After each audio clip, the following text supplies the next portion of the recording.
This farm bill is a monument to every dysfunction Washington indulges, to bend our policies and twist our economy to benefit itself at the expense of the American people. The final product before us is not just a legislative vehicle. It's a legislative getaway car. And what did they get away with? Well, the Farm Bill is really two bills. One that spends about $200 billion to subsidize the agriculture industry, and another that spends $750 billion on the public assistance program, previously known as food stamps. And yet, Mr. President, even all of this is squeaky clean legislating compared to this Farm Bill's most offensive feature. It's bullying, disenfranchising, shakedown of the American West.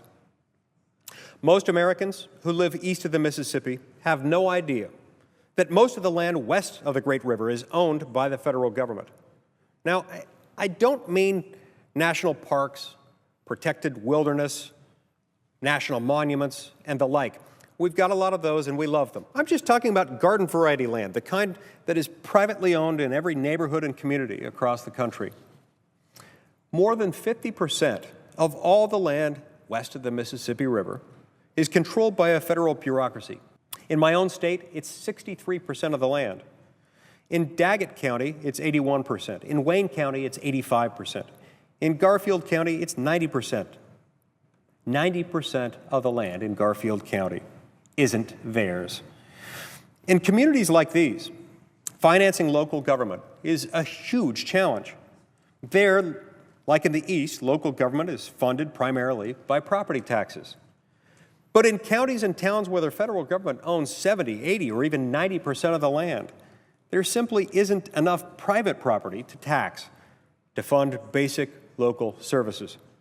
Another sheriff's deputy to police the streets, another truck or ambulance to save their lives and protect property from fires, another teacher to educate their children. To compensate local governments for the tax revenue that Washington unfairly denies them, Congress created, as only Congress could, the PILT program. PILT stands for Payment in Lieu of Taxes. Now, under PILT, Congress sends a few cents on the dollar out west every year to make up for lost property taxes. There's no guaranteed amount. Washington just sends what Washington feels like sending. Local governments across the western United States, and especially in counties like Garfield, Daggett, and Wayne County, Utah, completely depend on Congress making good on this promise. Given this situation, there are three possible courses of congressional action. First, Congress could do the right thing and transfer the land to the states that want it. Second, Congress could compromise and fully compensate Western communities for the growth and opportunity current law denies them. But in this bill, it's neither. Congress instead chooses option 3, lording its power over Western communities to extort political concessions from them, like some 2-bit protection racket. That's a nice fire department you got there, Congress effectively says to many Western communities. Nice school your kids have.